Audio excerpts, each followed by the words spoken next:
വർഷത്തിലധികമായി എറണാകുളം PNG കോളനിയിലെ നിവാസികൾ അനുഭവിക്കുന്ന ദുരിത ജീവിതത്തിനൊരു അവസാനം വന്നിരിക്കുകയാണ്.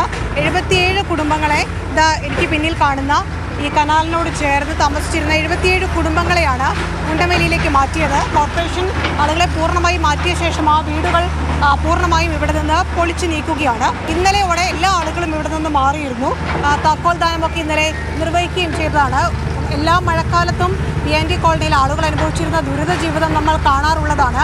വെള്ളത്തിന് നടുവിൽ, ഈ ഓളയിൽ നിന്ന് ഒഴുകുന്ന അഴുക്ക് വെള്ളത്തിന് നടുവിൽ, കക്കൂസിലെ മലിനജലത്തിന് നടുവിലിരുന്ന് അവർ ഭക്ഷണം കഴിക്കുകയും കട്ടിലിന് മുകളിൽ സാധനങ്ങൾ പെറുക്കി വെക്കുകയും ഒക്കെ ചെയ്യുന്ന അതിദയനീയമായ കാഴ്ച ഈ 50 വർഷമായി നമ്മൾ കണ്ടുകൊണ്ടിരുന്നതാണ്. എന്തായാലും ആ ദുരിതത്തിന് അറുതി വന്നിരിക്കും. ഇവിടെ തന്നെ വളർന്നതും എല്ലാം പഠിച്ചതെല്ലാം ഇവിടെ തന്നെയാണ്. പൊളിക്കുമ്പോൾ നമുക്കൊരു ഭയങ്കര ചെറിയ സങ്കടമല്ല, വലിയ സങ്കടമാണ്. ഇപ്പം എന്തായാലും ഈ അഴുക്കുവെള്ളത്തിൽ ഞങ്ങൾ കിടക്കേണ്ട ആവശ്യമില്ല. GCDAയുടെ സ്ഥലത്ത് GCDAയും കോർപ്പറേഷൻ്റെയും ഫണ്ട് വെച്ചിട്ടാണ് ചെയ്തത്. അങ്ങനെ 77 ആളുകൾക്ക് മുണ്ടൻവേലിയിൽ ഒരു ഫ്ലാറ്റ് സമുച്ചയമാണ് അവർക്ക് ഒരുക്കിയിരിക്കുന്നത്.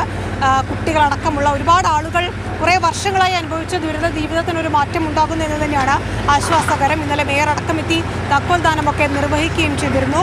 ഇനിയുള്ള മഴക്കാലം അവർക്ക് ആസ്വദിക്കാം. മഴയത്ത് ഇറങ്ങി ഓടേണ്ട, സാധനങ്ങൾ അഴുക്ക് വെള്ളത്തിൽ വീഴുമെന്ന് പേടിക്കേണ്ട, ഒരു മഴക്കാലത്തും വീട്ടിലിരുന്ന് ഭക്ഷണം കഴിക്കാൻ പേടിക്കേണ്ട, അങ്ങനെ ആശ്വാസകരമായ പുതിയൊരു ജീവിതത്തിലേക്ക് PNG കോളനിയിലെ 77 കുടുംബങ്ങളും മാറിയിരിക്കുകയാണ്. മനീഷ് കോട്ടക്കാടിനൊപ്പം കൊച്ചിയിൽ നിന്ന് റിയ, മാതൃഭൂമി ന്യൂസ്.